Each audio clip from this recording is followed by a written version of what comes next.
Hello learners, welcome back once again in online study bytes. मैं हूं प्रतीक्षा और हम चैप्टर 20 पर आ चुके हैं। ये लास्ट सेकंड चैप्टर है SCERT साइंस का, तो जिसमें हम वायु के बारे में पढ़ेंगे, एयर के बारे में पढ़ेंगे। तो काफ़ी सारी चीज़ें आपको इम्पॉर्टेंट यहाँ पर पढ़ने को मिलेंगी। SCERT की बुक है, यूपी के गवर्नमेंट स्कूल में पढ़ाई जाती है और ये स्टेट लेवल की बुक होती हैं। अलग अलग स्टेट की अलग अलग SCERT होती हैं। तो यहाँ पर हम यूपी की SCERT पढ़ रहे हैं, क्योंकि आपके यूपी टेट हो, सुपर टेट हो या जूनियर एडिट सुपर टेट हो, सभी में आपको हेल्पफुल होंगी। तो चलिए स्टार्ट कर लेते हैं। वीडियो अच्छा लगे तो प्लीज़ लाइक एंड शेयर ज़रूर कीजिएगा और चैनल को सब्सक्राइब करना मत भूलिएगा। हम कैसे जानेंगे कि हमारे आसपास वायु है? जो वायु होती है यानी कि एयर, वो रंगहीन, गंधहीन और स्वादहीन होती है। यह हमें दिखाई नहीं देती, परंतु हम वायु की उपस्थिति महसूस कर सकते हैं। हम आकाश में पतंग, गुब्बारे आदि उड़ते हुए देखते हैं, पेड़ पौधों की पत्तियों को हिलते हुए देखते हैं। ये सभी चीज़ें किसकी वजह से होती हैं? वायु की वजह से। हमारी पृथ्वी चारों ओर से वायु से घिरी है और वायु का जो यह घेरा है वो क्या कहलाया जाता है? वायुमंडल कहलाया जाता है। चलती हुई वायु हवा कहलाई जाती है। यदि हवा बहुत अधिक तेज चलती है तो वह आंधी, तूफान या चक्रवात का रूप ले लेती है। लर्नर्स, आप लोग तैयारी कर रहे हैं, यूपी टेट की हो या MP टेट की हो, किसी भी टेट की आप तैयारी कर रहे हैं तो आप अनअकैडमी के प्लस कोर्स के साथ जुड़ सकते हैं। क्योंकि आप लोगों की तैयारी आप कितनी भी कर लें, कहीं ना कहीं कोई ना कोई कमी रह जाती है और इसी कमी को दूर करने के लिए अनअकैडमी नए नए कोर्सेज़ आप लोगों के लिए लाता रहता है। क्योंकि ये जो कोर्सेज़ हैं वो इंडिया के टॉप एजुकेटर्स के द्वारा पढ़ाए जाते हैं, बनाए जाते हैं। तो आपको आपका जो सिलेबस है वो कंप्लीट करवाया जाता है, किस तरह से पढ़ना है ये सभी चीज़ें बताई जाती हैं। नोट्स यहाँ पर आपको प्रोवाइड करवाए जाते हैं, गाइडेंस आपको दिया जाता है, प्रैक्टिस टेस्ट होते हैं। तो जिससे कि आपका जो पढ़ने का टाइम टेबल है या पढ़ने का आपका जो फ्रिक्वेंसी है वो आपकी बनी रहती है। क्लियर? तो यहाँ पर आप लोगों के लिए एक MP टेट का कोर्स लेकर आ रहा है अनअकैडमी, जो कि 28 जनवरी से 15 अप्रैल तक चलने वाला है, जिसमें आपके हर एक सब्जेक्ट की, जिसमें CDP, EVS, mathematics, Hindi, English, Sanskrit सभी चीज़ें पढ़ाई जाएंगी। ये पेपर 1 के लिए है। इसके अलावा यूपी टेट, जैसा कि आप जानते हैं कि कभी भी यूपी टेट के आवेदन की प्रक्रिया स्टार्ट हो सकती है, यूपी टेट के बारे में भी इंफॉर्मेशन आ सकती है, लेकिन उसके लिए आपको अभी से प्रिपेयर होना पड़ेगा, क्योंकि यूपी टेट देना आसान बात नहीं है। CTET के मुकाबले यूपी टेट का जो एग्ज़ाम होता है वो थोड़ा टफ होता है। आपको यूपी टेट के लिए सारी चीज़ें पढ़नी होती हैं और वो क्या क्या चीज़ें हैं जो आपको पढ़नी है, ये सारी चीज़ें आपको वही एजुकेटर बता सकते हैं, पढ़ा सकते हैं, जो बहुत एक्सपीरियंस है और यूपी टेट क्लियर कर चुके हैं। तो यहाँ पर टारगेट यूपी टेट 2021 का कंप्लीट बैच कोर्स दिया है, जो कि 30 जनवरी से 6 मार्च तक चलेगा, जिसमें आप देख सकते हैं सारे सब्जेक्ट जो भी यूपी टेट में पूछे जाते हैं। और सारे सब्जेक्ट की तैयारी अपने आप करना इतना पॉसिबल नहीं होता है, तो आप इन सभी सब्जेक्ट की तैयारी इस कोर्स के माध्यम से कर सकते हैं। इसका जो लिंक है वो आपको डिस्क्रिप्शन में मिल जाएगा। अनअकैडमी में आपको सब्सक्रिप्शन करने का फ़ायदा मिलता है कि आप जब भी सब्सक्राइब करते हैं तो आप पूरे टेट कोर्स के लिए सब्सक्राइब करते हैं, आपको हर एक बैच कोर्स के लिए, हर एक कोर्स के लिए बार बार पे नहीं करना पड़ता। और उस सब्सक्रिप्शन में भी आपको 10% का डिस्काउंट मिल सकता है। उसके लिए आपको प्रतीक्षा टेट, जो कि मेरा रेफरल कोड है, वो आपको लिखना होगा, जिससे कि आपको 10% का डिस्काउंट मिल जाए। उसके साथ ही अगर आप कोई फ्री लाइव क्लास लेते हैं, फ्री टेस्ट जो क्विज़ेज़ जो अनअकैडमी की तरफ से होते रहते हैं, उनको भी ज्वाइन कर सकते हैं। उसके लिए भी आपको अनलॉक कोड डालना होगा, जिसमें कि आप प्रतीक्षा टेट लिख सकते हैं। तो यहाँ आपको टेट प्लस सब्सक्रिप्शन का चार्जेस दे रखे हैं, तो आप अपने अकॉर्डिंग कोई भी सब्सक्रिप्शन ले सकते हैं, लेकिन रेफरल कोड लिखना मत भूलिएगा, क्योंकि आपको उस रेफरल कोड की वजह से यहाँ पर जितने भी चार्जेस हैं उनमें 10% का डिस्काउंट मिल जाएगा। तो India's best educators for all subjects, all batches, only 1 subscription. वायु में विभिन्न गैसों की प्रतिशतता, जैसे आप पढ़ चुके हैं, वायु नाइट्रोजन, ऑक्सीजन, कार्बन डाइऑक्साइड, सूक्ष्म मात्रा में अन्य गैसें जैसे ऑर्गन, हाइड्रोजन आदि का मिश्रण होता है। और इस मिश्रण ये जो मिश्रण है वो कैसे बनता है, जैसे नाइट्रोजन की मात्रा होती है 78%, ये इम्पॉर्टेंट है, ध्यान रखिए किस गैस की मात्रा हमारे वायुमंडल में कितनी होती है।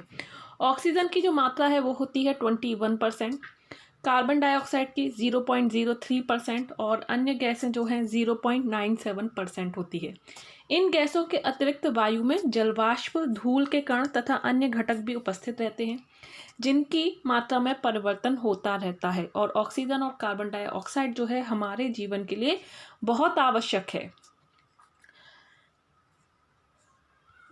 वायु में जलवाष्प की उपस्थिति यहाँ पर बताई गई है कि गर्मियों के दिनों में जब आप शरबत में बर्फ़ डालकर किसी मेहमान के सामने रखते हैं तो आप देखते हैं कि ग्लास की बाहरी सतह पर पानी की छोटी छोटी बूंदें दिखाई पड़ती हैं।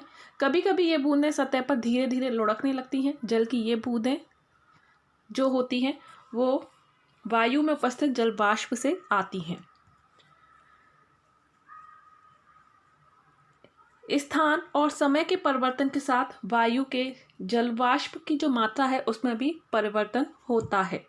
स्थान के अकॉर्डिंग जो जलवायु है या वाष्प है, जलवाष्प है, उसकी मात्रा में भी परिवर्तन होता है। तो यहाँ आप देखेंगे कि कोलकाता और मुंबई में समुद्र के निकट होने के कारण वायु में जलवाष्प की मात्रा अधिक होती है। बरसात में इन स्थानों पर आर्द्रता अधिक होती है, और इसी प्रकार हम देखते हैं कि स्थान और समय के परिवर्तन के साथ वायु में जलवाष्प की मात्रा में भी परिवर्तन होता है। तो जिस तरह की जगह होगी जलवाष्प की मात्रा में भी वहीं उसी तरह से होगी। इसके बाद वायु में ठोस कणों की भी उपस्थिति होती है। अब हम पढ़ेंगे वायु के घटकों का उपयोग। वायु के विभिन्न घटक जैसे ऑक्सीजन, नाइट्रोजन, कार्बन डाइऑक्साइड हमारे जीवन में बहुत उपयोगी है। इनके उपयोग निम्नलिखित हैं।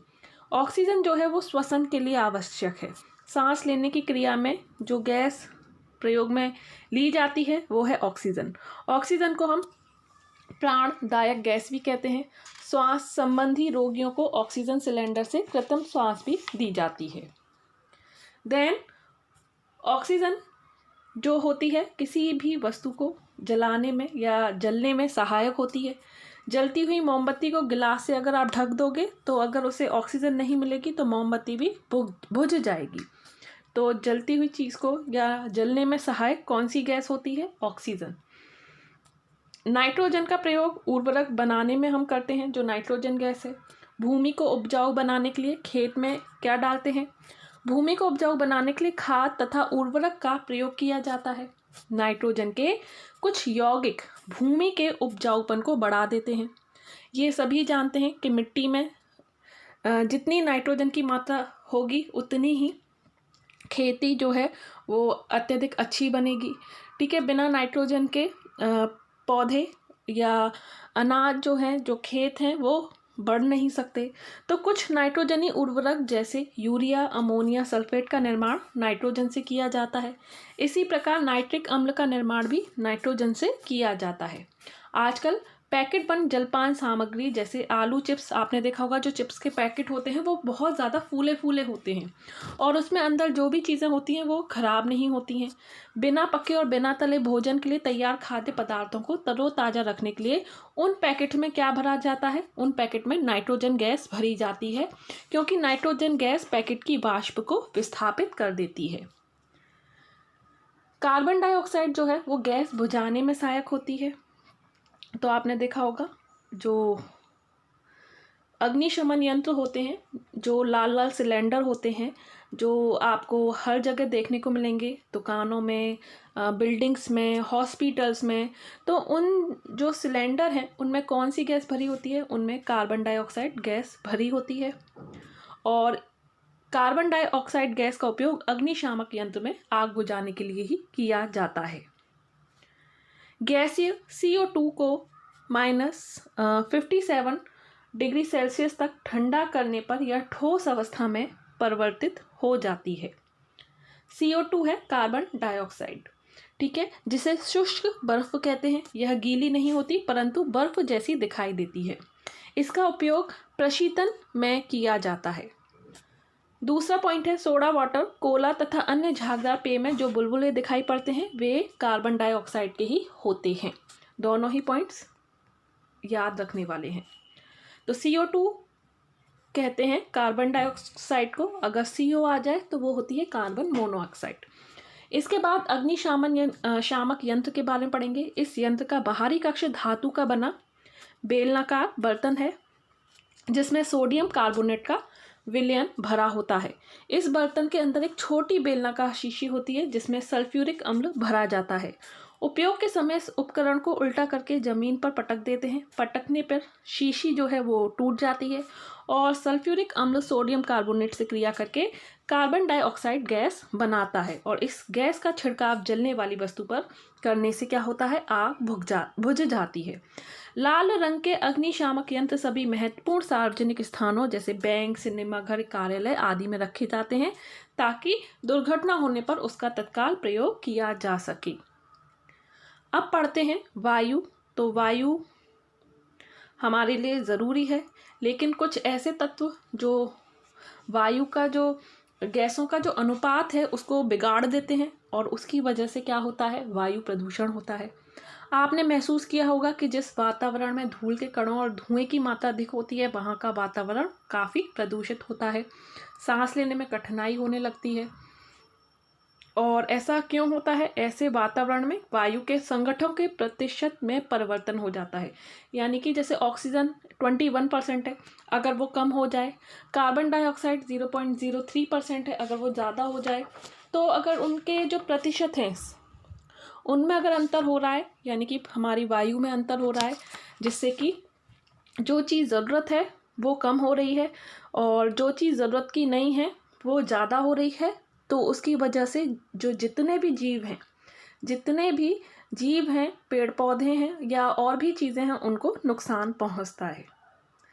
वायुमंडल में उपस्थित प्रदूषकों की मात्रा में वृद्धि से वायु में उपस्थित विभिन्न गैस की प्रतिशतता में परिवर्तन होना ही क्या है, वायु प्रदूषण है।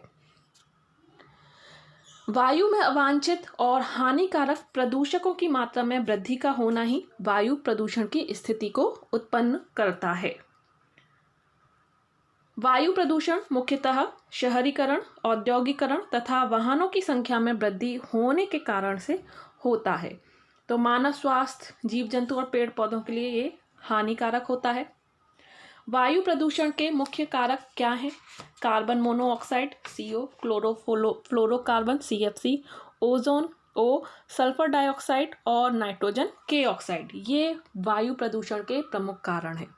हम नाक द्वारा श्वसन करते हैं। नाक के में छोटे छोटे रोम व म्यूकस पाए जाते हैं जो धूल व धुएं के कणों को नाक में जाने से रोकते हैं। इसी कारण हमें मुंह से सांस लेने के लिए मना करते हैं। ट्रैफिक पुलिस हमेशा नाक और मुंह पर मास्क लगाती है क्योंकि सड़कों पर ट्रैफिक के कारण धूल और धुएं के कण अधिक पाए जाते हैं। मास्क से हानिकारक कण नाक और मुंह में अंदर नहीं जा पाते, जिससे कि वह बचे रहते हैं। ईंधन के जलने से कार्बन डाइऑक्साइड की जो है वो मात्रा बढ़ जाती है। लगभग सभी ईंधनों में कार्बन उपस्थित होता है जो वायु में उपस्थित ऑक्सीजन में जलकर कार्बन डाइऑक्साइड गैस बनाता है। लकड़ी, कट्ठे, कोयला, पेट्रोल, LPG के जलने में से कार्बन डाइऑक्साइड एवं कार्बन मोनोऑक्साइड जैसी गैस उत्पन्न होती हैं। वाहनों तथा कारखानों से निकलने वाले धुएं से विभिन्न प्रकार के ईंधन से जलने से वायु में कार्बन डाइऑक्साइड की मात्रा जो है वो बढ़ जाती है। वैज्ञानिकों का अनुमान है कि वायुमंडल में कार्बन डाइऑक्साइड गैस की मात्रा बढ़ने से ताप में वृद्धि के कारण भविष्य में ध्रुवीय क्षेत्रों की बर्फ जो है, जो ध्रुवीय क्षेत्र हैं नॉर्थ पोल और साउथ पोल, ठीक है, उनकी जो बर्फ़ है वो पिघलने लगेगी, जिससे समुद्र तटीय निचले इलाकों के समुद्र में डूब जाने की आशंका होगी। कार्बन डाइऑक्साइड गैस सूर्य की ऊष्मा को अंतरिक्ष में वापस जाने से रोकती है। इससे पृथ्वी का तापमान क्या है, बढ़ रहा है। इसे ग्रीन हाउस प्रभाव कहते हैं। क्यों कहते हैं ग्रीन हाउस प्रभाव, इसे और डिटेल में जानेंगे। इसका एक अलग से मैं वीडियो बनाऊंगी जिसमें आपको बता दूंगी कि ग्रीन हाउस गैस या ग्रीन हाउस प्रभाव किस तरह से कार्य करता है। आप पढ़ चुके हैं कि पेड़ पौधे प्रकाश संश्लेषण की क्रिया में कार्बन डाइऑक्साइड गैस का उपयोग करते हैं। वायु में कार्बन डाइऑक्साइड गैस की बढ़ती मात्रा को संतुलित करने के लिए अधिक से अधिक पेड़ पौधे लगाने चाहिए, क्योंकि उनसे हमारे वायुमंडल का जो प्रतिशत है वो सही रहेगा। उद्योगों से सल्फर डाइऑक्साइड और हाइड्रोजन सल्फाइड की मात्रा बढ़ती है। कुछ ईंधन जैसे कोयला तथा पेट्रोल में अल्प मात्रा में सल्फर अशुद्धि के रूप में विद्यमान रहते हैं। यह जलने पर सल्फर डाइऑक्साइड गैस देता है। बिजली घरों, उर्वरकों तथा पेट्रोल शोधक कारखानों से भी सल्फर डाइऑक्साइड गैस निकलती है और वायु में मिल जाती है। और ये सल्फर डाइऑक्साइड गैस ही एसिड जो रेन है उसका कारण बनती है। नाइट्रिक अम्ल बनाने वाली तथा चांदी सोने को शुद्ध करने वाले कारखानों से नाइट्रोजन डाइऑक्साइड गैस निकलती है और ये गैसें भी वायु में मिल जाती हैं, जिससे कि वायु हमारी प्रदूषित होती जा रही है। मृत जीवों के अपशिष्टों से हाइड्रोजन सल्फाइड H2S और गैस एवं अमोनिया NH3 गैस की मात्रा भी निकलती है, जिससे कि यह हमारे वायुमंडल में इसकी भी मात्रा बढ़ती है। इसके बाद यहाँ पर स्रोत दिए हैं। वाहनों का धुआं, कास्ट, कोयला, ये सब चीज़ें निकलने से कौन सी गैस आती है? कार्बन डाइऑक्साइड, नाइट्रोजन के ऑक्साइड की मात्रा में वृद्धि होती है। प्रभाव क्या क्या पड़ता है? ईंधनों का अपूर्ण दहन से कार्बन मोनोऑक्साइड की मात्रा में वृद्धि होती है। रेफ्रिजरेटर, एयर कंडीशनर में से क्लोरोफ्लोरोकार्बन की मात्रा में वृद्धि हो रही है। और क्लोरोफ्लोरोकार्बन जो है वो किस की वजह का कारण बनता है? ओजोन परत की क्षरण का। ओजोन परत बहुत ज़रूरी है।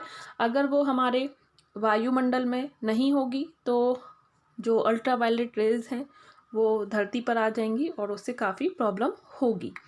कागज़ के निर्माण में सल्फर डाइऑक्साइड की मात्रा में वृद्धि होती है और इससे वर्षा जल द्वारा SO2 या जैसे कि मैंने कहा एसिड रेन, अम्लीय वर्षा में परिवर्तन होता है। इसके बाद अभी हम ग्रीन हाउस गैस पढ़ेंगे, तो यहाँ पर थोड़ा सा समझ लेते हैं। ग्रीन हाउस प्रभाव या हरित गृह प्रभाव को पृथ्वी पर पड़ने वाली गर्मी का एक कारक माना जाता है। यह वायुमंडल में कार्बन डाइऑक्साइड जैसी कुछ गैसों की मात्रा में वृद्धि के फलस्वरूप होता है। आप जानते हैं कि ईंधनों के दहन के फलस्वरूप कार्बन डाइऑक्साइड बनती है और पौधे इस कार्बन डाइऑक्साइड का उपयोग प्रकाश संश्लेषण के दौरान करते हैं। वे इस प्रक्रिया में ऑक्सीजन मुक्त करते हैं, परंतु मानवीय गतिविधियों के फलस्वरूप अधिक मात्रा में कार्बन डाइऑक्साइड वायुमंडल में मुक्त होती रहती है।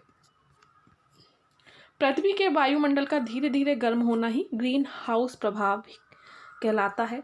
इसमें ग्रीन हाउस गैस जैसे CO2, जलवाष्प, मीथेन, नाइट्रस ऑक्साइड, क्लोरोफ्लोरोकार्बन जिनका अनुपातिक प्रतिशत वायुमंडल में बढ़ गया है। कुछ हरे पौधे, तो यहाँ पर ग्रीन हाउस का थोड़ा समझा रखा है। कुछ हरे पौधे गर्म वातावरण में पनपते हैं। गर्म वातावरण में ही पनपते हैं। ठंडे प्रदेशों में उनके लिए एक शीशे की दीवारों से एक निर्मित घर बनाया जाता है। ये जो घर होता है, ये जो दीवारें होती हैं शीशे की, ये हरे रंग की होती हैं। इसीलिए इसको क्या कहा जाता है? हरे रंग के शीशे होने की वजह से इसको ग्रीन हाउस कहा जाता है। इसके अंदर काफ़ी सारे पौधे रखे जाते हैं। शीशे की दीवारों द्वारा इनमें सूर्य से प्राप्त विकिरण क्या होती है? प्रवेश करती है। लेकिन ये यहाँ पर जो कांच का, ये हरे कांच का जो घर है, इसमें ये क्या है? सूर्य का प्रकाश आता तो है लेकिन पूरी तरह से वो वापस नहीं जा पाता। तो वापस नहीं जाने की वजह से यहाँ पर क्या होता है? ये गर्मी क्या है? बढ़ती रहती है और ये पौधे जो हैं वहाँ पर पनपते हैं। तो वायुमंडल में भी कार्बन डाइऑक्साइड की उपस्थिति के कारण पौधघर की ही तरह का प्रभाव उत्पन्न होता है और इसी कारण इससे पौधघर प्रभाव या ग्रीन हाउस प्रभाव भी कहते हैं।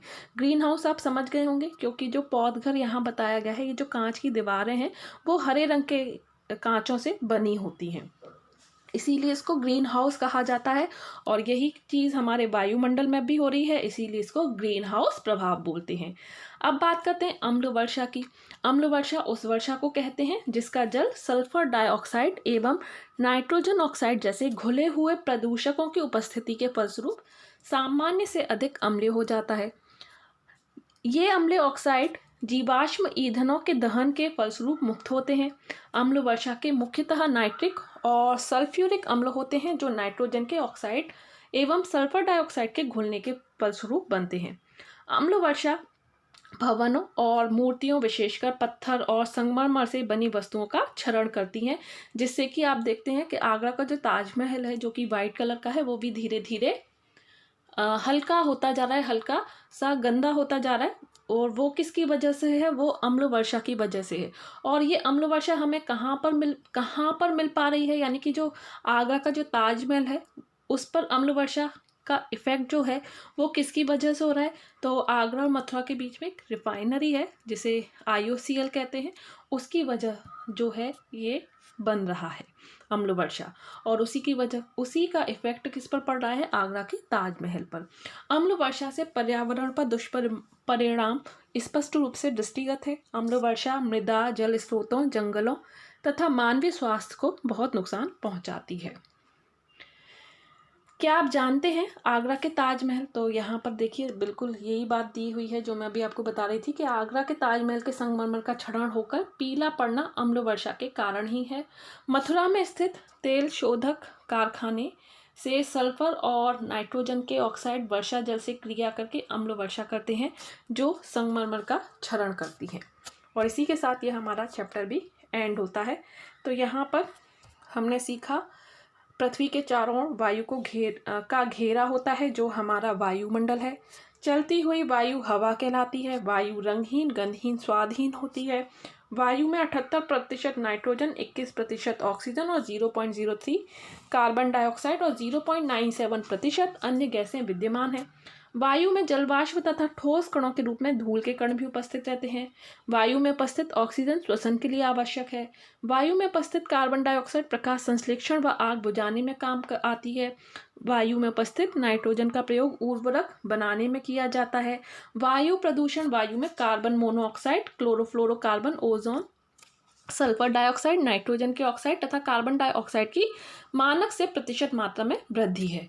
वायु प्रदूषण वाहनों से निकलने वाले धुएं, ईंधनों के जलने से निकलने वाले धुएं, कारखाने और उद्योगों से निकलने वाली जहरीली गैसों के कारण होता है।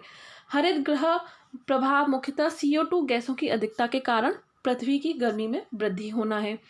तो क्वेश्चन आ जाता है कि इनमें से कौन सी हरित गृह गैस है या कौन सी नहीं है, तो उसके बारे में हम अलग से वीडियो में पढ़ेंगे। वायु में पाई जाने वाली गैसें सल्फर डाइऑक्साइड और नाइट्रोजन के ऑक्साइड वर्षा के जल से अभिक्रिया करके अम्ल वर्षा बनाते हैं जो हमारे स्वास्थ्य के लिए हानिकारक हैं। अब यहाँ हैं कुछ क्वेश्चंस जिन्हें हम सॉल्व करेंगे। पहला क्वेश्चन है दहन में सहायता करने वाली गैस है, तो आग जलाने में कौन सी गैस सहायता करती है? तो इसका सही आंसर क्या है? Option B, oxygen. Next question, निम्नलिखित में से कौन सी अक्रिय गैस है? ऑर्गन, नियॉन, हाइड्रोजन या क्रिप्टॉन? तो अक्रिय गैस ऑप्शन सी हाइड्रोजन है। नेक्स्ट है अग्निशामक यंत्र में से कौन सी गैस निकलती है? तो अग्निशामक यंत्र में कौन सी गैस है? Option B carbon dioxide. इसके बाद नेक्स्ट क्वेश्चन, सामान्यतः वायु के किस घटक की मात्रा परिवर्तनीय है? सही आंसर जलवाष्प। क्लियर। अब यहाँ रिक्त स्थान है, इनको भी कर लेते हैं। वायुमंडल में 21% कौन सी गैस है? इसका सही आंसर है ऑक्सीजन। नेक्स्ट क्वेश्चन है वायु का आवरण जो पृथ्वी के चारों ओर से घेरता है क्या कहलाता है? तो इसका आंसर होगा वायुमंडल। फिर है सोडा वाटर की बोतल खोलने से डैश गैस के बुलबुले निकलते दिखाई देते हैं, तो कौन सी गैस है? Carbon dioxide, CO2। ठोस कार्बन डाइऑक्साइड को क्या कहते हैं? शुष्क बर्फ, शुष्क बर्फ कहते हैं। तो इसी के साथ आज का ये चैप्टर यहाँ पर एंड होता है और 7th क्लास का सिर्फ हमारा एक चैप्टर 21 जो कि कंप्यूटर के बारे में है उसको हम पढ़ेंगे। कंप्यूटर भी आपके एग्ज़ाम के लिए इम्पॉर्टेंट है, क्वेश्चन ज़रूर आते हैं, तो उसको भी हम नेक्स्ट वीडियो में अपलोड करेंगे। अभी के लिए बाय बाय। वीडियो अच्छा लगे तो लाइक एंड शेयर करना मत भूलिएगा। चैनल को सब्सक्राइब करके बेल आइकन पर प्रेस ज़रूर कीजिएगा। Thanks for watching.